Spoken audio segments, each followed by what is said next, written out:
थमने का नाम नहीं ले रहा है प्रधानमंत्री नरेंद्र मोदी की डिग्री पर विवाद। दिल्ली के सीएम अरविंद केजरीवाल ने एक बार फिर पीएम की डिग्री को लेकर गुजरात हाईकोर्ट में दायर की याचिका। दिल्ली के रामलीला मैदान में मुख्यमंत्री अरविंद केजरीवाल ने केंद्र के खिलाफ भरी हुंकार। प्रधानमंत्री नरेंद्र मोदी का नाम लिए बगैर सुनाई एक अहंकारी राजा की कहानी। दिल्ली में आपकी महारैली में सरकार पर जमकर बरसे कपिल सिब्बल। कहा विपक्षी दलों को खत्म करना चाहते हैं पीएम मोदी। भाजपा सरकार को बताया डबल वैरल सरकार। ओडिशा के बालासोर में हुए ट्रेन हादसे के 10 दिन बाद लोगों ने विश्व शांति महायज्ञ के साथ ही कराया मुंडन। 2 जून को हादसे में हुई थी 288 लोगों की मौत, 1100 से अधिक लोग हुए थे घायल। गोंडा में बृजभूषण शरण सिंह ने रैली और रोड शो कर दिखाई अपनी ताकत। मध्य प्रदेश के मंत्री मोहन सिंह समेत सभी 6 विधायक और निकायों के अध्यक्ष हुए शामिल। और वर्ल्ड टेस्ट चैंपियनशिप के फाइनल में ऑस्ट्रेलिया की जीत, भारत को 209 रनों से हार का सामना करना पड़ा।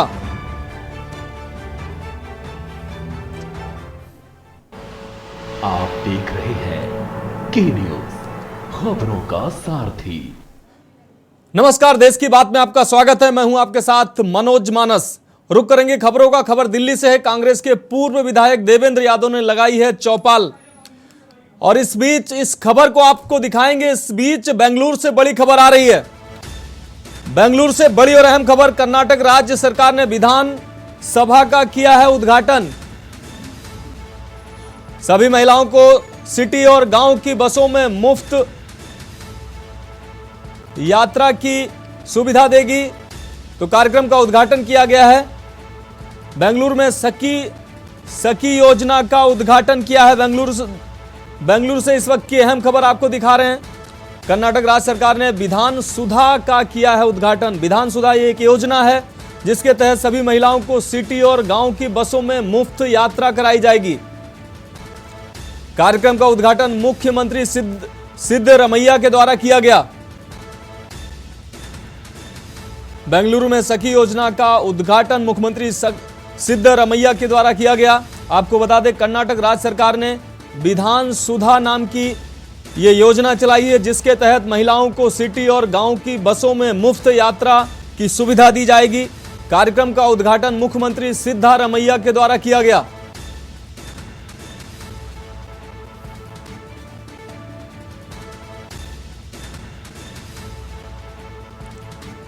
तो बेंगलुरु से अहम खबर आपको दिखा रहे हैं।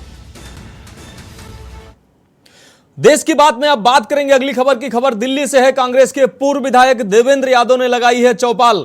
आपको बता दें, महिलाओं पर अत्याचार के मामलों को लेकर यह चौपाल लगाई गई है।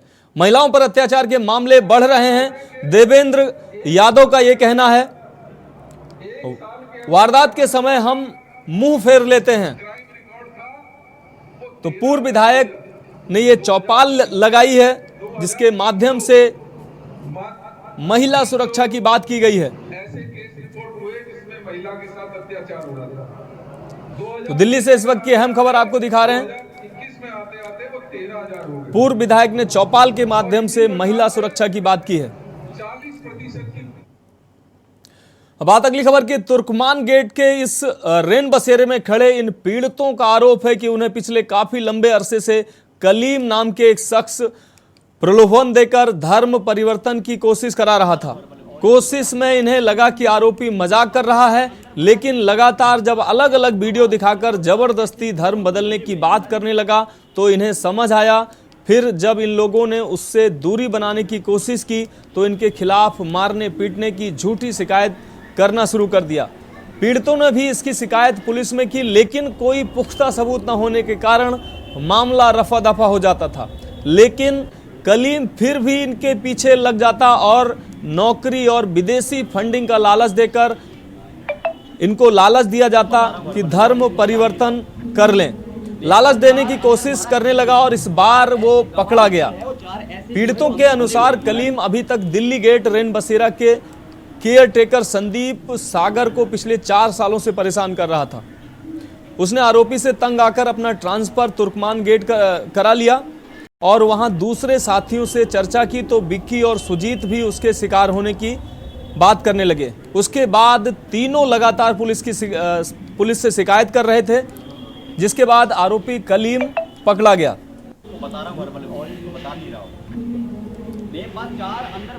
अरविंद केजरीवाल सरकार का एक नया खेल का पर्दाफाश आज दिल्ली पुलिस ने किया है। दिल्ली के रैन बसेरों में किस तरह से हिंदू लोगों का धर्मांतरण कर उन्हें मुसलमान बनाने की साजिश की जा रही है, उसका एक मुकदमा दिल्ली पुलिस ने दर्ज किया है। हैरानी की बात यह है कि केजरीवाल सरकार के मंत्री हिंदू देवी देवताओं का अपमान करते हैं, अब धर्मांतरण पर भी उतर आएंगे। आज जो जानकारी मिली है कि कलीम नाम के आदमी ने एक संजीव कुमार नाम के आदमी का धर्मांतरण कराकर उसे अब्बास बनाने की कोशिश की, और जब पुलिस ने मुकदमा दर्ज किया तो पता चला कि और भी कई लोगों पर इस तरह का दबाव बनाया जा रहा था। आखिर इसके पीछे कौन है? ये रैन बसेरे तो दिल्ली सरकार के हैं ना। दिल्ली सरकार की भूमिका क्या है? उनकी जिम्मेदारी थी, उनके अधिकारियों की जिम्मेदारी थी कि इन रैन बसेरों में इस तरह की हरकतें ना हो। संज्ञान में आया हमारे पास, जिसमें 3 व्यक्तियों ने कंप्लेंट दी धर्मांतरण से रिलेटेड। उसमें चूंकि मैटर था तो तुरंत हमने कॉग्निजेंस लिया, उनका स्टेटमेंट लिया और केस रजिस्टर किया। केस रजिस्टर करने के बाद अक्यूज्ड को अरेस्ट कर लिया गया है, और जो उसमें निकल कर आया है वो काफी कुछ ऐसी चीजें हैं जिनमें अभी तफ्तीश जारी है। अभी कह पाना जल्दबाजी होगा, लेकिन जिस तरह से पढ़ा लिखा है, बीटेक कंप्यूटर साइंस किया हुआ है, घर से इसे निकाला हुआ है, नौकरी इसने छोड़ी हुई है, उसके बाद ये रैन बसेरे में क्यों रह रहा था, कैसे रह रहा था, और मोबाइल से जिस तरह से सामग्री मिली है उस तरह की सामग्री वो सस्पिशन है।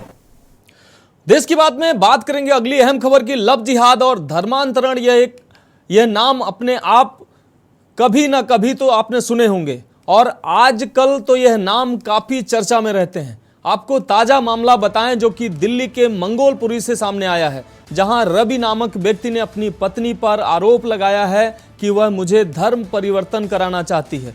रवि का कहना है कि उनकी शादी को 4 साल का वक्त हो चुका है, लेकिन पहले सब कुछ सही चल रहा था, लेकिन एक बच्चा होने के बाद मेरी बीवी अपने घर चली गई, और जब मैं उसे वापस लेने गया तो उसने मुझे धर्म परिवर्तन के लिए कहा, और वह मुझ पर धर्म परिवर्तन का दबाव भी लगातार डाल रही है, जिसके खिलाफ मैंने थाना मंगोलपुरी में एक एप्लीकेशन भी दी है।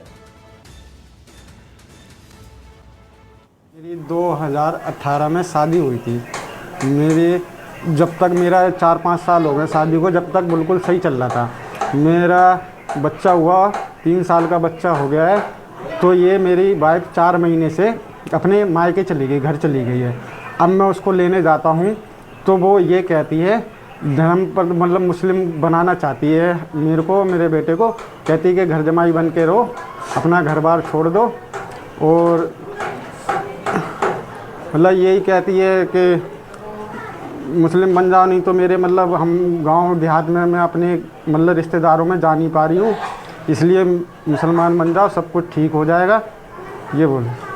यही है, बेटे ने शादी करी थी अपनी मनपसंद की है, 4 साल से ये रह रही है कि मेरे साथ भी नहीं रहती थी, अलग रहती थी ये है। अब इनका पता नहीं क्या हुआ है, ये अपने पियर चली गई है कि पियर चली गई। हम लेने भी गएंगे, मैं भी गई, मेरा बेटा भी गया, मेरी बहन भी गई लेने के लिए, तो मना कर रही कि मैं नहीं जाऊंगी, यही धर्म परिवर्तन कराओ तो मैं जाऊंगी, और धमकी देती है कि मैं अपनी रिश्तेदारी में नहीं जा पा रही, ऐसा नहीं हो पा रहा, वैसा नहीं हो पा रहा है। तो 4-5 सालों में उनको पता नहीं चला? वैसा कहते रहेंगे ये, तो मैंने मेरे बेटे से ये बोल दिया था कि तू ऐसा करेगा तो मेरे से तू अलग हो जाएगा, मेरा कोई रिश्ता नहीं रह जाएगा। क्या चाहते हैं आप? मैं तो यही चाहती कि अपने घर पे आ जाए, अपना घर बसाए। देश की बात में अगली खबर छत्तीसगढ़ से है। दुर्ग भाजपा कार्यालय में आयोजित प्रेस वार्ता में सांसद विजय बघेल ने कहा कि भारत के प्रधानमंत्री नरेंद्र मोदी हमेशा किसानों के प्रति समर्पण भाव से कार्य करते हैं। उन्होंने कहा कि धान समेत सभी कृषि उपज के समर्थन मूल्यों में वृद्धि कर अन्नदाताओं का सम्मान केंद्र सरकार ने किया है। धान के समर्थन मूल्य में 143 रुपये प्रति क्विंटल की दर से वृद्धि कर 2040 से अब 2083 रुपये कर दिया गया है। मूंग दाल में 803, मूंगफली में 527, मोटे अनाज ज्वार में 210, बाजरा में 150, रागी में 268, मक्का में 128, अरहर में 400, उड़द में 350, सोयाबीन में 300 रुपये की वृद्धि की गई है। वहीं धान खरीदी को लेकर छत्तीसगढ़ की भूपेश सरकार पर निशाना साधते हुए कहा कि किसानों के 2 वर्ष के बकाये बोनस का अभी तक भुगतान भूपेश सरकार ने नहीं किया है। ऊपर से प्रदेश पर 1.5 लाख करोड़ से अधिक का कर्जा भी लाद दिया है। घोषणा पत्र में वादा किया था कि मंडी टैक्स हटाएंगे, वो हटाया नहीं, जबकि वो दोगुना कर दिया है। खाद की कालाबाजारी की जा रही है। कांग्रेस सरकार उन्होंने कहा कि हम भूपेश सरकार से मांग करते हैं कि मोदी जी के द्वारा बढ़ाए गए समर्थन मूल्य का पाई पाई किसानों को दें। यशस्वी प्रधानमंत्री माननीय नरेंद्र मोदी जी ने लिया है, हमारे कृषि मंत्री माननीय नरेंद्र तोमर जी ने लिया है, उसी विषय पर चर्चा करने आप सबके बीच में मैं आप सबको आमंत्रित किया था। हमारे साथ हमारे जिलाध्यक्ष जितेंद्र वर्मा जी, महामंत्री ललित चंद्राकर जी उपस्थित हैं और आप देख रहे हैं कि लगातार माननीय नरेंद्र मोदी जी किसान हित में निर्णय ले रहे हैं। जो केंद्रीय बजट था उसमें लगातार बढ़ोतरी हुई है, 5 गुना केंद्रीय बजट में भी बढ़ोतरी हुई आज तक के 9 वर्षों में। अगली खबर कोरबा से है। कोरबा के कटघोरा थाना के डेवलडीहा के पास सवारी से भरा पिकअप अनियंत्रित होकर पलट गया। पिकअप में सवार 30 यात्रियों में लगभग 15 यात्री घायल हो गए और 8 को गंभीर चोटें आई हैं। सूचना पर पहुंची डायल 112 की मदद से सभी घायलों को कटघोरा अस्पताल में भर्ती कराया गया है। जानकारी के अनुसार सभी यात्री चैतमा नवापार से बरीडीह छठी कार्यक्रम में शामिल होने जा रहे थे।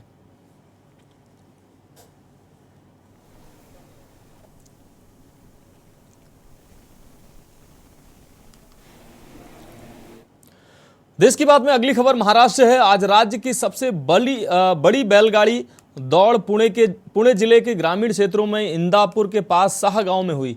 इस बैलगाड़ी दौड़ में वर्तमान में 250 से अधिक बैलगाड़ियों ने भाग लिया। सदर बैलगाड़ी दौड़ का आयोजन राज्य के पूर्व मंत्री विधायक दत्तात्रेय भरणे के जन्मदिन के अवसर पर किया गया।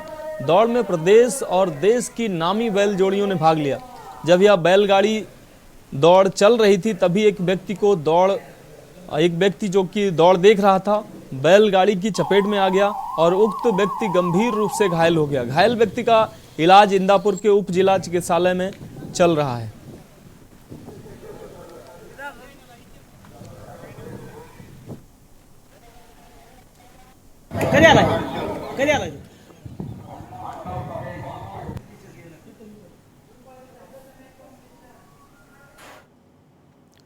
बात करेंगे अगली खबर की।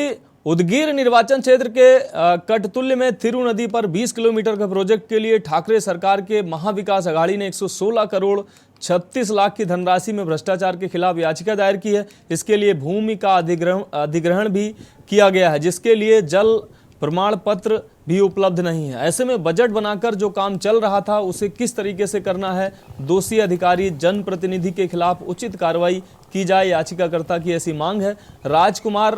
याचिकाकर्ता राजकुमार उर्फ अंबादास वसंत राव देशमुख ने भ्रष्टाचार की जांच की मांग की है।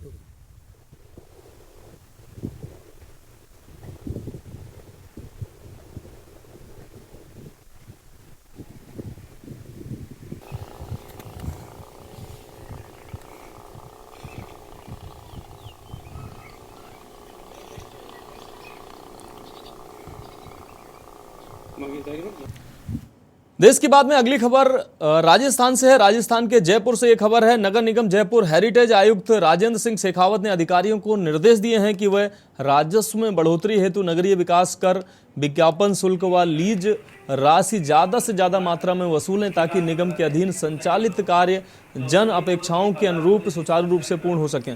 साथ ही जिन व्यक्तियों के विरुद्ध 5 लाख रुपए से अधिक लीज राशि बकाया है उनके विरुद्ध कार्रवाई करें। शेखावत शनिवार को निगम मुख्यालय में सभी शाखाओं के कार्यों की प्रगति की समीक्षा कर रहे थे। इस दौरान आयुक्त शेखावत ने उपायुक्त राजस्व सरोज ढाका को निर्देश दिए हैं कि शहर सुंदर लगे, इस हेतु होर्डिंग साइड व यूनिपोल्स आदि की जगह जगह के अनुसार डिजाइन करवाएं। इंदिरा गांधी शहरी रोजगार योजना की समीक्षा करते हुए उन्होंने कहा कि इसके तहत राजेश्वर मंदिर की बावड़ी का जीर्णोद्धार कराया जाए। प्रशासन शहरों के संग अभियान में ज़्यादा से ज़्यादा पट्टे दिए जा सकें, इस हेतु शेखावत ने अभियान के नोडल अधिकारी सुरेंद्र यादव व जोन उपायुक्त को निर्देशित किया।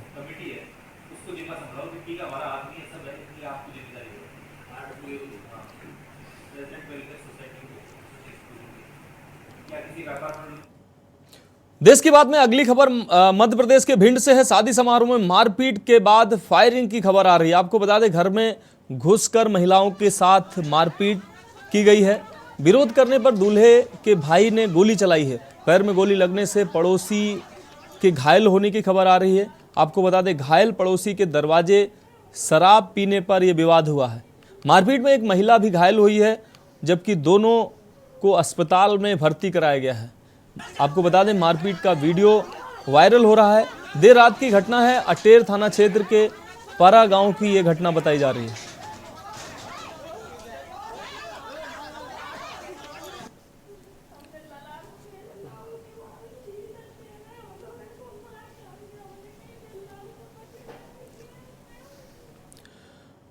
बात अगली खबर की। खबर भिंड से है। आधा दर्जन लोगों ने मंदिर के पुजारी को पीटा है। पुजारी के जग की चोरी के आरोप पर भड़के थे ये आरोपी मंदिर में करा रहे थे रामायण का पाठ। आपको बता दें, गोहद के कठवा गांव के नरसिंह मंदिर का ये मामला बताया जा रहा है।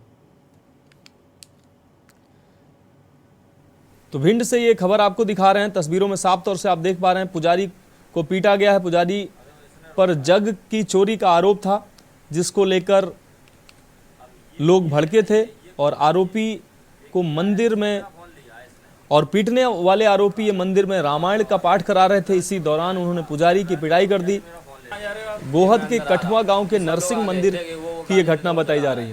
ये गाली दे दो चला रहा है, ये बबलू है। अब इसने मेरी गलेवाल पकड़ ली है, ये मुझे मारने लग रहा है। गले हाँ, अबे देखो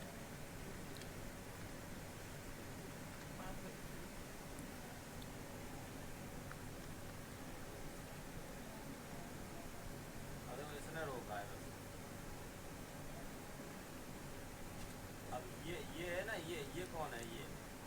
ये आया, इसने मेरा फोन लिया, इसने ये फोन छुड़ा रहा है मेरा। अगली खबर मध्य प्रदेश के रतलाम जिले से है। रतलाम जिले के नामली थाना क्षेत्र के बड़ोदिया गांव में 8 साल की मासूम के साथ दुष्कर्म का मामला सामने आया है। मासूम अपनी नानी के साथ घर के बाहर सो रही थी, तभी मौका देखकर आरोपी राजेंद्र सिंह मासूम को उठा ले गया और खेत में ले जाकर उसके साथ दुष्कर्म किया। पीड़ित बालिका ने घर आकर परिजनों को घटना की जानकारी दी, जिसके बाद परिजन बालिका को लेकर नामली थाने पहुंचे और शिकायत दर्ज कराई। पुलिस ने बच्ची को इलाज के लिए रतलाम के शासकीय अस्पताल में भर्ती करवाया है, जहां उसकी हालत खतरे से बाहर है। पुलिस ने आरोपी राजेंद्र सिंह को हिरासत में लेकर उससे पूछताछ शुरू कर दी है। घटना के बाद ग्रामीणों में काफ़ी आक्रोश देखने को मिल रहा है। एहतियात के तौर पर गांव में पुलिस बल तैनात कर दिया गया है। वहीं नामली थाना पुलिस मामले की जाँच में भी जुटी हुई है।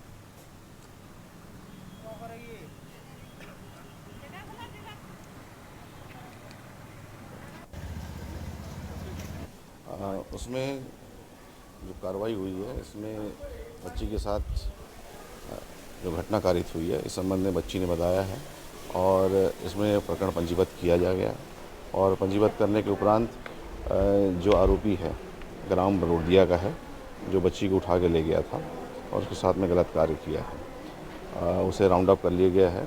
राजेंद्र सिंह है, बड़ोदिया गांव का ही है और चूँकि रात के 1:30 बजे की घटना है, रात के 1:30 बजे इसने उसको मुंह दबा के उठा के ले गया और उसके साथ गलत कार्य किया है और जिस तारतम्य में उसके परिवारजनों से भी जानकारी ली गई है और अग्रिम कार्रवाई की जा रही है। देश की बात में अगली खबर पंजाब के चंडीगढ़ से है। किसानों के साथ हर कदम साथ खड़ी है सरकार, ऐसा कहना है सीएम मनोहर पंजाब सरकार का ऐसा कहना है। सीएम सूरजमुखी के किसानों को मिल रहा है भाव, ऐसा सीएम का कहना है। तो मनोहर लाल, हरियाणा के सीएम मनोहर लाल ने ये बात कही है। 5800 रुपये प्रति क्विंटल तक मिल रहा है भाव, मनोहर लाल।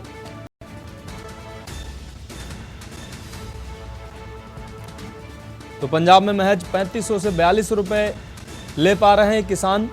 पंजाब के किसान हितैषी होने के दावे खोखले हैं, जबकि हरियाणा सरकार के मुख्यमंत्री मनोहर लाल खट्टर ने यह दावा किया है कि हरियाणा में पंजाब से बेहतर कृषि के भाव हरियाणा में मिल रहे हैं। हैपेड ने 4850 रुपये तक खरीदा है सूरजमुखी। मनोहर लाल खट्टर ने दावा किया है 1000 रुपये प्रति क्विंटल भावांतर भरपाई दी गई है। 8528 किसानों को 36,414 एकड़ का 29 करोड़ रिलीज किया गया है। तो चंडीगढ़ से खबर आपको दिखा रहे हैं। मनोहर लाल खट्टर ने पंजाब सरकार से हरियाणा सरकार की तुलना की है। उन्होंने कहा है कि पंजाब सरकार की अपेक्षा हरियाणा में किसानों को अच्छा भाव कृषि उपज का दिया जा रहा है। कई ऐसे उत्पाद हैं जिनकी बात की है उन्होंने, जिनका अच्छा रेट किसानों को मिल रहा है। साथ ही किसानों का जो पैसा है वो हरियाणा में त्वरित रूप से रिलीज हुआ है, जबकि पंजाब में ऐसा नहीं हुआ है। ये कहना है मनोहर लाल खट्टर का।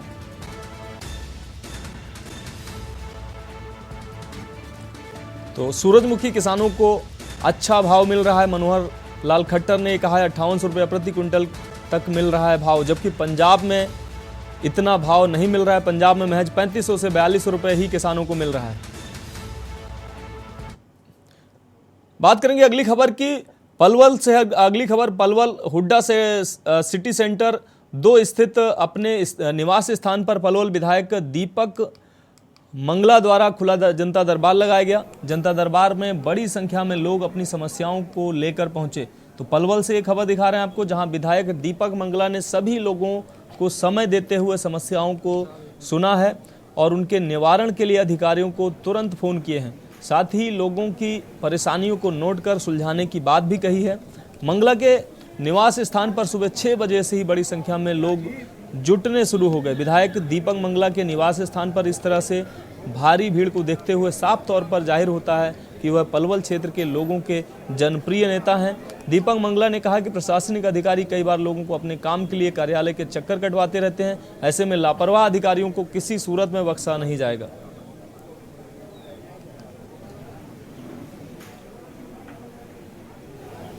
हमारी दुकानें थी कोर्ट के सामने, जो कमेटी की दुकानें थी वो तोड़ 6 लाइन में आ गई और तोड़ दी गई हैं। उनके बारे में, दुकानों के बारे में आते हैं हम। मांग क्या है आपकी मेन? जो हमें दुकानें चाहिए, हमें दुकानें बना के दी जाए। फिर क्या आश्वासन दिया जाता है? आश्वासन क्या दिया जाता है? आश्वासन यही है भाई हाँ करवाएंगे तुम्हारा काम। सीएम साहब ने बोला 18 में, सीएम साहब बोल के पंजाबी धर्मशाला में इनको दुकानें बना कर दी जाए। जनता दरबार नहीं, दरअसल क्या है, मैं शनिवार इतवार 2 दिन पब्लिक से मेरे मिलने का वैसे तो रहता ही है, लेकिन ये 2 दिन विशेष तौर पर लोग आते हैं अपने, कहीं कोई किसी विकास कार्य की बात है, विकास के काम की बात है, कहीं कोई कमावेशी की बात है, तो जो भी होता है वो काम के लिए आते हैं उन कामों को। तो काफ़ी संख्या में लोग यहाँ हैं, उम्मीदों को लेकर लोग आते हैं, इसका मतलब? जी जी। तो क्या समस्याओं का समाधान किया जा रहा है? किसी की रोड की है, किसी की नाली की है, किसी की कोई लड़ाई झगड़े की है, ऐसी बहुत सी समस्याएं जो होती हैं, जितना होता है उनका हम समझ। तो ये खबर पलवल से आप देख रहे थे, जहां हुड्डा सेंटर पर दीपक मंगला द्वारा जनता दरबार लगाया गया और जनता की तमाम समस्याओं को सुना गया। बात करेंगे अगली खबर की। खबर मोगा से। मोगा की एमएलए डॉक्टर अमनदीप कौर अरोड़ा ने आज अपना जन्मदिन कुछ अलग ही ढंग से मनाया है। उन्होंने अपने जन्मदिन पर मोगा की अलग प्राइवेट लिमिटेड कंपनियों में करीब 200 नौजवानों और 100 लड़कियों को रोजगार दिलवाया है। वहीं कंपनी के ठेकेदारों की ओर से एमएलए के जन्मदिन पर नियुक्ति पत्र दिए जाने पर रोजगार प्राप्त करने वालों में जो बहुत कम पढ़े लिखे लोग थे, लेबर का काम कर सकते थे, जो लड़के लड़कियां 10वीं और 12वीं पास थी, उनको क्लेरिकल और एनी जॉब पर रखा गया है। वहीं नौकरी पाने वाले बच्चे आज काफ़ी खुश दिखाई दिए और उन्होंने एमएलए का धन्यवाद भी दिया। एमएलए अमनदीप कौर अरोड़ा ने बताया कि आज करीब 250 लड़के और लड़कियों को रोजगार दिया गया है और कल से यह अपनी जॉब शुरू कर सकेंगे। इन सभी रोजगार पाने वालों को पंजाब सरकार के नियमों के मुताबिक तनख्वाह भी दी जाएगी।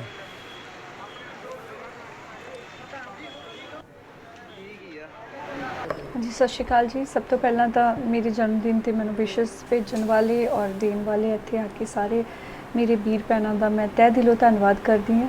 परमात्मा सदा तुहानूं सारिआं नूं चढ़दी कला च रखे। और अज बर्थडे ते ਸਾਡੇ ਇੱਥੇ ਮੋਗੇ ਵਿਖੇ ਜਿਹੜੇ ਪਾਰਸ ਮਸਾਲਾ ਫੈਕਟਰੀ ਦੇ ਜਿਹੜੇ ਹੈਗੇ ਆ ਗੁਰਮੀਤ ਐਂਡ ਨੀਤਾ ਐਂਟਰਪ੍ਰਾਈਜ਼ਸ ਵੱਲੋਂ ਜਿਹੜਾ ਇੱਥੇ ਰੋਜ਼ਗਾਰ ਮੇਲਾ ਲਗਾਇਆ ਗਿਆ, ਜਿਸ ਦੇ ਵਿੱਚ ਸਾਡੇ ਵੱਲੋਂ ਜਿਹੜਾ 200 ਲੜਕੇ ਤੇ 100 ਲੜਕੀਆਂ ਨੂੰ ਜਿਹੜਾ ਅੱਜ ਰੋਜ਼ਗਾਰ ਮੁਹੱਈਆ ਕਰਵਾਇਆ ਜਾਏਗਾ। ਔਰ ਇਸ ਦੇ ਵਿੱਚ ਕੋਈ ਕੁਆਲੀਫਿਕੇਸ਼ਨ ਦਾ ਕੋਈ ਉਹ ਨਹੀਂ ਸੀਗਾ। ਅਗਰ ਕੋਈ ਨਹੀਂ ਵੀ ਪੜ੍ਹਿਆ ਲਿਖਿਆ ਹੈਗਾ ਤਾਂ ਉਹ ਵੀ ਲੇਬਰ ਦੇ ਵਿੱਚ ਜਿਹੜਾ ਜਾ ਕੇ ਉੱਥੇ ਲੇਬਰ ਕਰ ਸਕਦੇ, ਉਹਨਾਂ ਨੂੰ ਕੰਮ ਦਿੱਤਾ जाएगा। बात करेंगे अगली खबर की। खबर हरियाणा के सोनीपत से है। मुख्यमंत्री मनोहर लाल ने किया है शुभारंभ। आपको बता दें अंतर्राष्ट्रीय बागवानी मार्केट का गन्नौर में शुभारंभ किया है मुख्यमंत्री मनोहर लाल खट्टर के द्वारा। यह शुभारंभ किया गया है। 2600 करोड़ रुपए की लागत के कार्यों का भी शुभारंभ किया गया है। किसान कल्याण मंत्री जयप्रकाश दलाल भी इस दौरान मौजूद रहे। सोनीपत के सांसद रमेश कौशिक भी कार्यक्रम में मौजूद थे। गन्नौर हल्का विधायक निर्मल चौधरी भी साथ में मौजूद रहे। अंतर्राष्ट्रीय मंडी में फल फूल के लिए बनेंगे अलग अलग शेड, तो ये मुख्यमंत्री का कहना है। मछली बाजार तथा किसानों के लिए अलग शेड बनेंगे। रिटेल जोन में मोबाइल रिटेलिंग मार्केटिंग व्हील शामिल है। मिनी स्टॉल्स, बूथ स्टोर तथा बड़े ब्रांड्स की दुकानें परिसर में कैब सर्विस और टैक्सी स्टैंड की भी व्यवस्था की जाएगी। साथ ही workshop, police station, fire station भी निर्मित होंगे।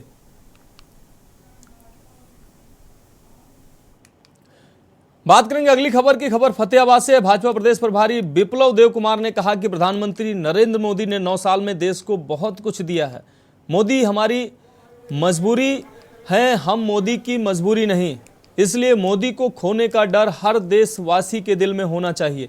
उन्होंने कहा कि यूपीए ने विदेशों में भारत की छवि करप्ट देश के तौर पर बना दी थी, जबकि पीएम मोदी ने विदेशों में भारतीयों का मान सम्मान बढ़ाया है। वह आज फतेहाबाद के गांव धांगड़ में आयोजित संयुक्त मोर्चा के कार्यक्रम को संबोधित कर रहे थे। सम्मेलन को भाजपा सांसद सुनीता दुग्गल, विधायक दुड़ाराम लक्ष्मण नापा व भाजपा जिलाध्यक्ष बलदेव ग्रोहा ने भी संबोधित किया। विप्लव देव ने कहा कि जब त्रिपुरा में भाजपा सरकार थी, वहां सरपंच, जिला परिषद सदस्य तक नहीं थे। उन्हें प्रभारी बनाकर भेजा गया और अब 100% प्रतिनिधि भाजपा के हैं। 2015 की 9 मई को उन्होंने अपना अभियान शुरू किया था। फिर उन्हें जिस विधानसभा से टिकट दिया गया उसका नंबर भी 9 था। रिजल्ट 3 मार्च को आया, लेकिन शपथ उन्हें 9 मार्च को दिलाई गई थी।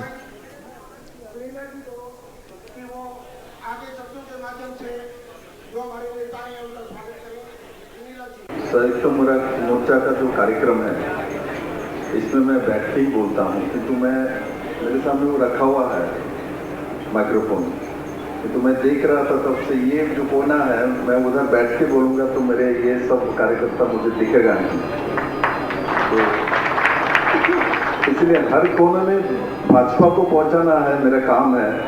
एक कोना में छोड़ नहीं सकता, इसलिए मैं उठ के आ गया।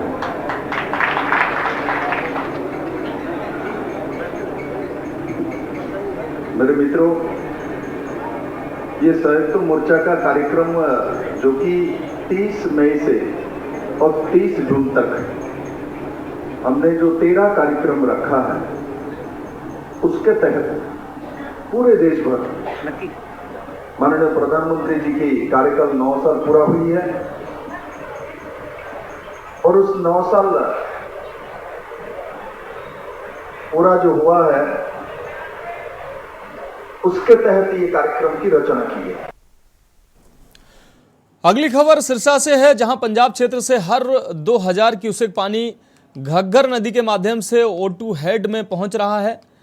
काफ़ी मात्रा में बहकर आ रहा जलकुंभी सिंचाई विभाग की परेशानी को बढ़ा रही है। आपको बता दें, जलकुंभी को निकालने के लिए सिंचाई विभाग ने राजस्थान की ओर दोबारा गेट खोल दिया है। किसानों में अधिकारियों के प्रति रोष भी है। किसानों का कहना है कि पहले विभाग ने गेट बंद कर दिए थे, लेकिन अब फिर से गेट खोल दिए हैं। समय से पहले घग्गर में पानी आने के कारण पंजाब और अन्य जिलों में जलकुंभी को नहीं निकालने के कारण नदी में पानी का बहाव कम हो रहा है। सिंचाई विभाग ने पानी को O2 हेड से राजस्थान की तरफ छोड़ दिया है और मजदूरों के माध्यम से पुलों के पिलरों से जलकुंभी को निकालने का काम किया जा रहा है। अधिकारियों का कहना है कि अगर जलकुंभी को अभी नहीं निकाला गया तो बांध टूटने का खतरा भी बना रहेगा। मानसून के समय में घग्गर नदी का जलस्तर 30,000 क्यूसेक से अधिक पहुंच जाता है और 25,000 क्यूसेक के करीब घग्गर नदी की क्षमता है।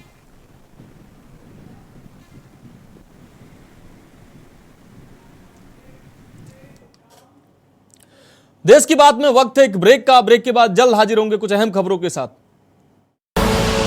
आप देख रहे हैं के न्यूज, खबरों का सारथी। ब्रेक के बाद आपका स्वागत है। बात करेंगे अगली खबर की। सिकारीपाड़ा में 60/40 की नियोजन नीति को लेकर दुमका रामपुर हाट मुख्य सड़क सिकारीपाड़ा बजरंगबली मंदिर के समीप JSSU के छात्रों के द्वारा बाड़ा लगाकर पूर्ण रूप से चक्का जाम किया गया। राहगीरों को काफी कठिनाइयों का सामना करना पड़ा। राहगीरों को चिलचिलाती धूप में बैठकर दिन भर जाम खुलने का इंतजार करना पड़ा। सिकारीपाड़ा बाजार संपूर्ण बंद रहा। JSSU के छात्रों ने कहा कि सरकार 60/40 की नियोजन नीति को अविलंब रद्द करे और झारखंड के 90/10 की नीति को लागू करे। छात्रों का कहना है कि अगर हमारी मांगे पूरी नहीं होती हैं तो आंदोलन जारी रहेगा। 1-2 दिन के लिए नहीं बल्कि पूरे 300 दिन के लिए झारखंड को बंद रखने का आह्वान करेंगे।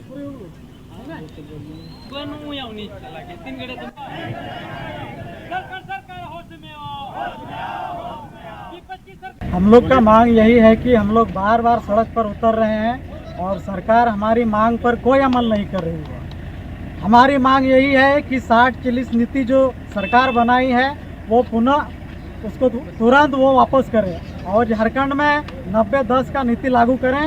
हम लोग का यही मांग है और सरकार ये सुन नहीं रही है, इसलिए हम लोग को बार बार सड़क में आना पड़ रहा है। अगर आप लोग का मांगे पूरी नहीं होते हैं तो आप लोग क्या कीजिए? हम लोग का मांगे अगर पूरी नहीं होती है तो इसी तरह हम लोग का अगला कार्यक्रम बनेगा और हम लोग फिर इसी तरह बंदी को और सफल बनाएंगे। 2 दिन का नहीं बल्कि पूरे महीने दिन का हम लोग बनाएंगे। आपका क्या नाम हुआ? राम सिंह। अब बात अगली खबर की। प्रतापगढ़ से अगली खबर। योगी और केंद्रीय मंत्री गडकरी का दौरा है। कल पहुंचेंगे प्रतापगढ़ के सुखपाल। तो आपको बता दें सुखपाल नगर बाईपास के एक्सटेंशन का करेंगे शिलान्यास। नड्डा और योगी करेंगे जनसभा को भी संबोधित। तैयारियों का ADG कमिश्नर ने जायजा लिया है। जिले के प्रशासनिक अधिकारी लगातार इस पर नजर रख रहे हैं। आपको बता दें मुख्यमंत्री का हेलीकॉप्टर 11 बजे के आसपास लैंड करेगा। साथ में नितिन गडकरी भी आएंगे। 11:55 पर नितिन गडकरी का आने का प्लान है। तो CM योगी का और केंद्रीय मंत्री नितिन गडकरी का प्रतापगढ़ का दौरा है।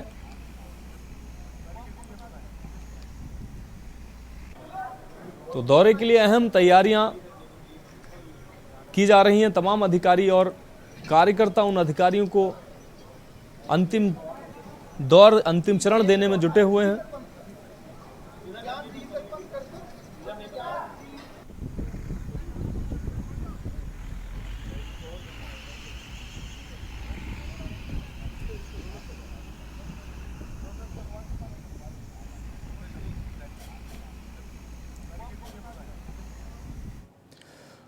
देश की बात में अगली खबर आगरा से है। दृश्यम 2 देखकर बनाई थी हत्या की योजना। आपको बता दें अंजलि की हत्या पुत्री के प्रेमी प्रखर गुप्ता ने की थी।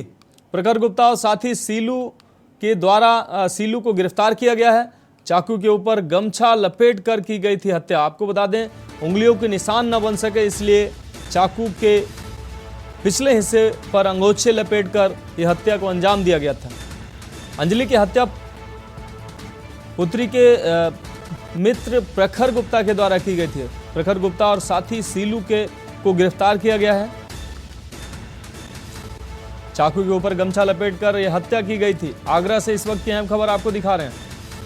दृश्यम 2 देखकर बनाई थी हत्या की योजना। अंजलि की हत्या पुत्री के प्रेमी प्रखर गुप्ता ने की थी। आपको बता दें पुलिस के द्वारा प्रखर गुप्ता और एक साथी को जिसका नाम सीलू है उसको गिरफ्तार किया गया है।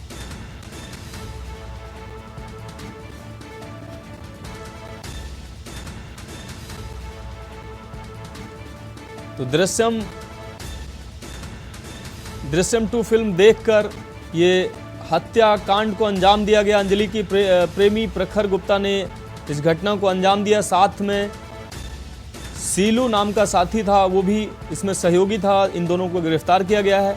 आपको बता दें चाकू के ऊपर गमछा लपेटकर यह हत्या की गई थी। तो दृश्यम 2 देखकर बनाई थी हत्या की योजना। आगरा से यह अहम खबर आपको दिखा रहे हैं। अंजलि हत्याकांड की गुत्थी पुलिस ने सुलझाई। अंजलि की हत्या उसके प्रेमी प्रखर गुप्ता और साथी सीलू के द्वारा की गई थी। दोनों को गिरफ्तार किया गया है।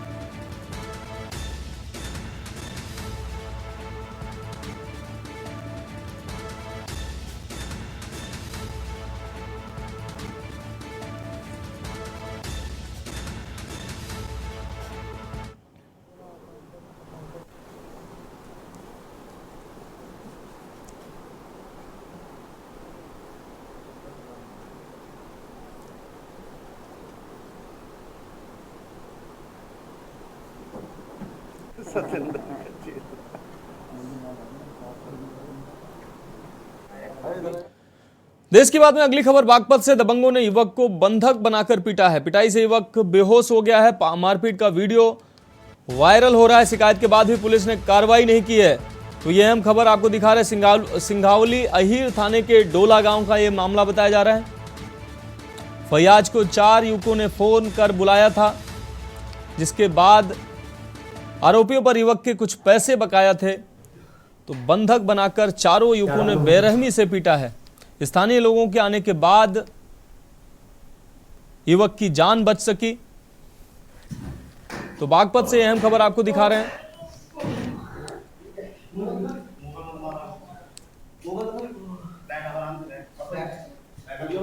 तो फोन कॉल करके बुलाया जाता है, उसके बाद बंधक बनाकर युवक की पिटाई की जाती है। बकाए पैसे का मामला बताया जा रहा है। आपको बता दें आसपास के युवकों की मौजूदगी जब होती है तब जाकर इस व्यक्ति की जान बचती है। तो बागपत से ये खबर आपको दिखा रहे थे।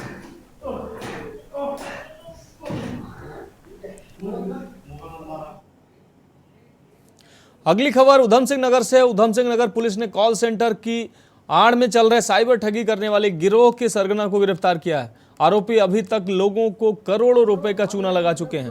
गिरोह के 3 सदस्य को पहले ही गिरफ्तार किया जा चुका है और जेल भी भेजा जा चुका है। गिरोह के सदस्य इंश्योरेंस पॉलिसी में बोनस देने के नाम पर ठगी को अंजाम देते थे।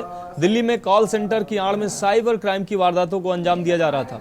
आरोपी से पूछताछ में 5 अन्य साथियों के नाम जो कि प्रकाश में आए हैं। आरोपी के पास से पुलिस मोबाइल सिम पुलिस ने मोबाइल सिम एटीएम कार्ड भी बरामद किए हैं। एसएसपी ने बताया कि पंतनगर थाने में खीम सिंह मेहता निवासी शांतिपुरी ने तहरीर दी थी कि कुछ अज्ञात व्यक्तियों ने फोन कर इंश्योरेंस पॉलिसी पर बोनस देने का लालच दिया था।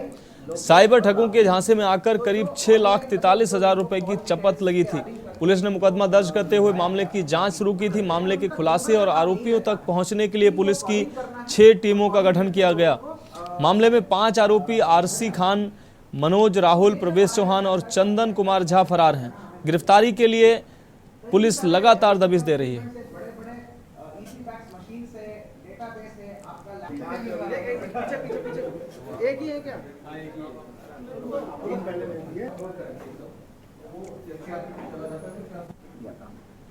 इसमें 105/23 मुकदमा लिख दिया था विभिन्न धाराओं में।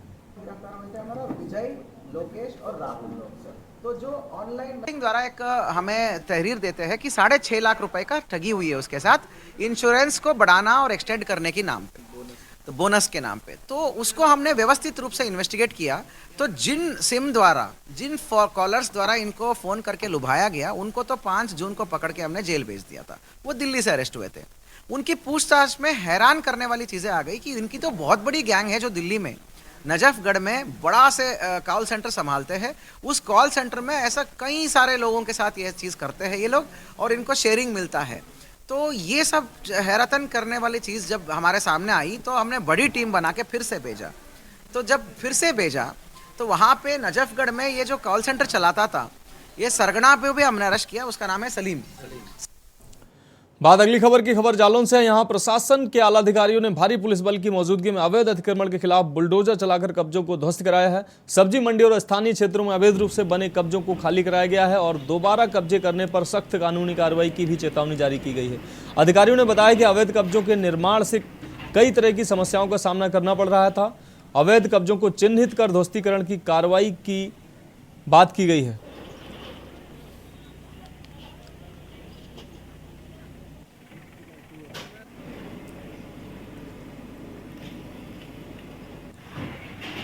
इस वक्त हम राठ रोड के मैदान पर खड़े हैं, जहां पर अतिक्रमण को लेकर भारी तादाद में यहां पर पुलिस बल फोर्स मौजूद है, क्योंकि यहां पर अतिक्रमण को लेकर चेतावनी पहले दे दी गई थी, क्योंकि भारी तादाद में जिस तरीके से ज़मीन अधिग्रहण जो लोगों ने कब्जा कर रखा था, जिस ज़मीन पे अवैध कब्जा था, उसको लेकर कहीं ना कहीं प्रशासन की जो हंटर चलना था उसको लेकर लगातार नोटिस दिए जा रहे थे। तो आज 11 जून को आज जो है अतिक्रमण हटाने का जो प्रस्ताव रखा गया, तो आज प्रशासन का जो हंटर चला है और इसको लेकर अतिक्रमण हटाने की जो प्रक्रिया शुरू सुबह से हुई है, तो कहीं ना कहीं लोगों में जो हलचल मची है तो यहाँ देखने को मिल रहा है। हालांकि 1 सैकड़े से ज़्यादा की दुकानें यहाँ पर बड़े बड़े जो अतिक्रमण करे थे उनको लेकर बुलडोजर चलाया गया है। बाबा जी का बुलडोजर सुबह से लगातार अभी तक चल रहा है और यहाँ पर इसको लेकर दुकानों को 36 गज को हटाया जा रहा है और साफ़ किया जा रहा है, क्योंकि ये ज़मीन जो है सरकारी ज़मीन थी, उस पर जो अवैध कब्जा था और उस पर नोटिस दे दिया गया था और आज इस पर अतिक्रमण चला। देखना ये होगा कि आने वाले समय पे इस ज़मीन पर क्या बनता है और क्या लोगों से फ़ायदा मिलता है, तो आने वाला ब्लॉक बताएगा। बहरहाल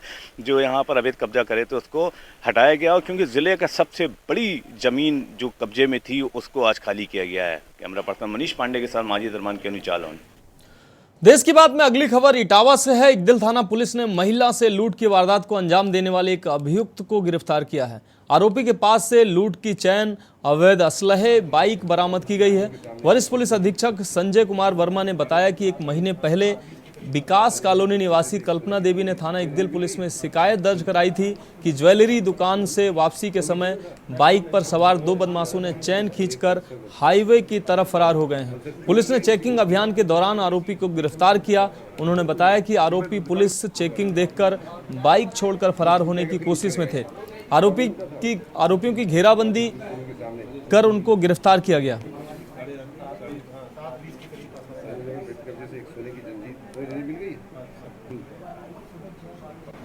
देखिए, थाना इकदिल जनपद इटावा में 18/5 को 7:30 बजे शाम को एक महिला द्वारा मोटरसाइकिल से जा रही थी, उनका चेन छीन लिया गया था। 2 लड़के पल्सर मोटरसाइकिल से छीन लिए थे।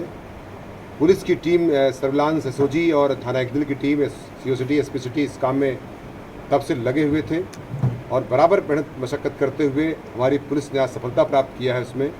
और मुलजिम पवन कुमार, इसका नाम प्रकाश में आया है। पवन कुमार कुशवाहा जो जसवंत नगर का रहने वाला है, 5 आपराधिक इतिहास उसके पीछे है, अच्छा लुटेरा है वो, और उसके खिलाफ 5 मुकदमे दर्ज हैं। और ये चैन के साथ और मोटरसाइकिल जो लूटी हुई, जो लूटने में इस्तेमाल हुई थी मोटरसाइकिल, उसको पकड़ा गया है, पल्सर मोटरसाइकिल को। साथ ही साथ इसके कब्जे से एक अवैध तमंचा 315 बोर 2 कारतूस भी बरामद हुआ है। बात करेंगे अगली खबर की। सपा कार्यालय में प्रदेश अध्यक्ष नरेश उत्तम का भव्य स्वागत किया गया है। प्रदेश के अध्यक्ष के आगमन पर पार्टी कार्यकर्ताओं में गर्मजोशी दिखाई पड़ी है। प्रदेश अध्यक्ष नरेश उत्तम ने प्रेस वार्ता में बताया कि बीजेपी सरकार जुमले वाली सरकार है, कथनी और करनी दोनों में बहुत अंतर है। जनता को दिखाए गए सारे सपने धरातल पर आ गए हैं, असली चेहरा जनता को नजर आ चुका है। बीजेपी सरकार ने सड़कों, स्वास्थ्य, किसान को फ्री बिजली, भ्रष्टाचार, कानून व्यवस्था के मामले में फेल है। प्रदेश अध्यक्ष ने कहा कि निकाय चुनाव के आंकड़े सरकार ने गलत जारी किए हैं। लोकसभा चुनाव के संबंध में प्रदेश अध्यक्ष ने बताया कि छोटे दलों के साथ चुनाव मैदान में उतरने की तैयारी है। राष्ट्रीय अध्यक्ष अखिलेश यादव का अंतिम निर्णय सर्वमान्य होगा। उत्तर प्रदेश भारत का सबसे बड़ा राज्य है, बेरोजगार सबसे ज्यादा उत्तर प्रदेश है और उनको तरह तरह से उत्पीड़न करने का षड्यंत्र किया जा रहा है। इसलिए लोकतंत्र भी खतरे में है। लोकतंत्र के 4 स्तंभ हैं: विधायिका, न्यायपालिका, कार्यपालिका और मीडिया। 4 स्तंभ हैं और इन चारों स्तंभों में भारतीय जनता पार्टी लगातार इन चारों स्तंभों के साथ पक्षपात का रवैया किया किए हुए। देश की बात में रुख करेंगे अगली खबर का। प्रधानमंत्री नरेंद्र मोदी के नेतृत्व में 9 साल सेवा, सुशासन और गरीब कल्याण के पूर्व होने के उपलक्ष्य में जनसंपर्क अभियान के तहत भारतीय जनता पार्टी द्वारा कायमगंज स्थित सीपी गेस्ट हाउस में फर्रुखाबाद लोकसभा का एक विशाल व्यापारी सम्मेलन का आयोजन किया गया।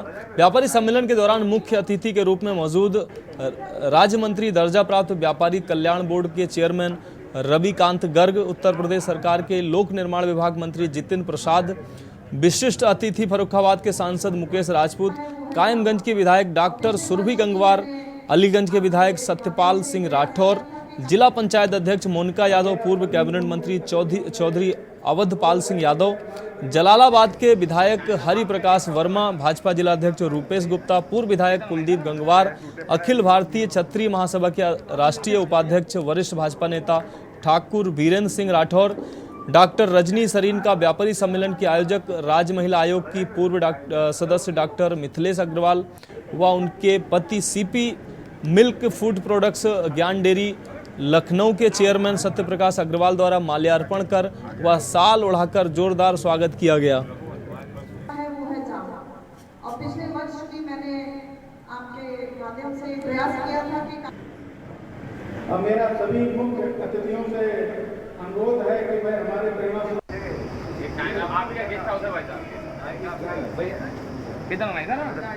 व्यापारी समाज देश और प्रदेश की अर्थव्यवस्था की रीढ़ है।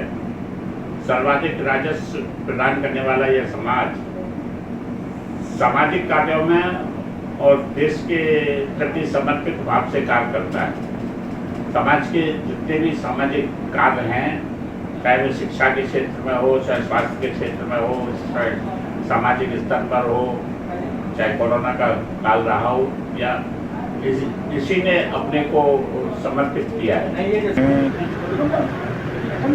प्रदेश सरकार द्वारा माननीय मुख्यमंत्री जी के नेतृत्व में एक बहुत बड़ी परियोजना यहाँ फर्रुखाबाद जनपद के लिए इसका शिलान्यास होने वाला है। 191 करोड़ की सेतु के शिलान्यास कार्यक्रम में आज मेरे यहाँ आना हुआ है और विभिन्न योजनाओं का भी यहाँ पर लोक निर्माण विभाग द्वारा जो चल रही हैं फर्रुखाबाद जनपद में माननीय सांसद और माननीय विधायकगणों के साथ बिंदुवार चर्चा की गई है, प्रगति ली गई है, स्पष्ट निर्देश दिए हैं कि समय सीमा पे सभी कार्य पूर्ण किए जाएं। अब बात अगली खबर की। कालू सिद्ध मंदिर में धार्मिक अनुष्ठान के साथ विशाल भंडारे का आयोजन किया गया। सुबह से ही मंदिर परिसर में दर्शनार्थियों की लंबी कतारें लगी रहीं। भक्तों ने कालू सिद्ध बाबा के दर्शन करके भंडारे का प्रसाद ग्रहण किया। मंदिर के पुजारी ने बताया कि विष्णु भगवान के अवतार भगवान दत्तात्रेय ने 84 शिष्य बनाए, जिनमें 4 शिष्यों में लक्ष्मण सिद्ध, कालू सिद्ध, माणु सिद्ध और मानक सिद्ध उत्तराखंड में हैं। हर वर्ष मंदिर में वार्षिक भंडारे का आयोजन किया जाता है और श्रद्धालु सुबह पूजा का अनुष्ठान पूरा होने के बाद भंडारे का प्रसाद ग्रहण करते हैं। दत्तात्रेय का नाम सुना है, विष्णु भगवान जी के अवतार हुए हैं। उन्होंने भगवान दत्तात्रेय जी ने अपने 84 शिष्य बनाए, जिसमें से आपके 4 शिष्य देहरादून में हैं। कालू सिद्ध बाबा, लक्ष्मण सिद्ध बाबा, मानक सिद्ध बाबा, माडू सिद्ध बाबा।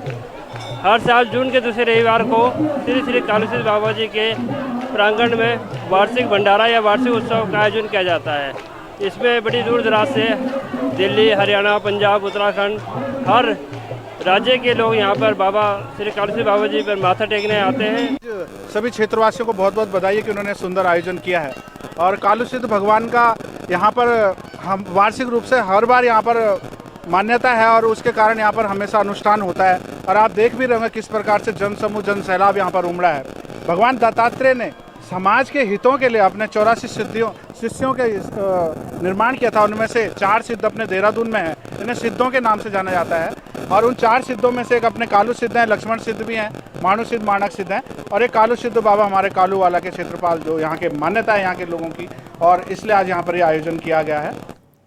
बात करेंगे अगली खबर की। टैक्सी यूनियन ने एकजुट होकर बैठक का आयोजन किया है। इस दौरान सभी यूनियनों के सर्वसम्मति से जिला महासंघ की यूनियन का गठन हुआ है। भारत भूषण को सर्वसम्मति से अध्यक्ष चुना गया है। नवनियुक्त पदाधिकारियों ने बाहर से आने वाले चालकों के लाइसेंस जांच के साथ ही कुमाऊं के टैक्सी चालकों का सत्यापन करने की मांग की है। उन्होंने नैनीताल में टैक्सी चालकों के खिलाफ पुलिस की चालानी कार्रवाई पर रोष जताया है और कहा है कि नैनीताल में लोकल वाहनों को तरजीह नहीं दी जा रही है। बाहर की टैक्सियां बिना रोक टोक के अंदर चली आती हैं। नवनिर्वाचित पदाधिकारियों ने कहा कि टैक्सी चालकों के शोषण बर्दाश्त नहीं किए जाएंगे।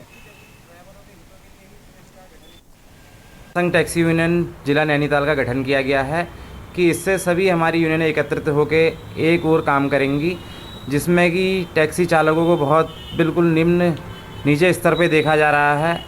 सभी जगह की हर ज़िले की गाड़ी नैनीताल डिस्ट्रिक्ट, हमारे जो नैनीताल का मेन नैनीताल है ज़िला, उसमें नैनीताल में प्रवेश कर रही हैं, चाहे वो पंजाब की गाड़ियाँ हो, दिल्ली की गाड़ी हो, यूपी की गाड़ी हो। केवल बैन है तो खाली हमारी उत्तराखंड की गाड़ियाँ। आज के दिन में सरकार कहती है हम सत्यापन करा रहे हैं, और हम क्या कहते हैं, किसी ड्राइवर का सत्यापन नहीं है। और बाहर से लोग आए हुए हैं और यहाँ गाड़ी चला रहे हैं, और ना सरकार उनको देखती है ना वो करती है। ये कहाँ से आए हैं, इनका कम से कम वो करना, ब्यूरो लेना चाहिए सरकार को, या हमसे कहें। मैं काटदाम टैक्सी यूनियन से बोल रहा हूँ कि ये इनका सत्यापन कराया जाए।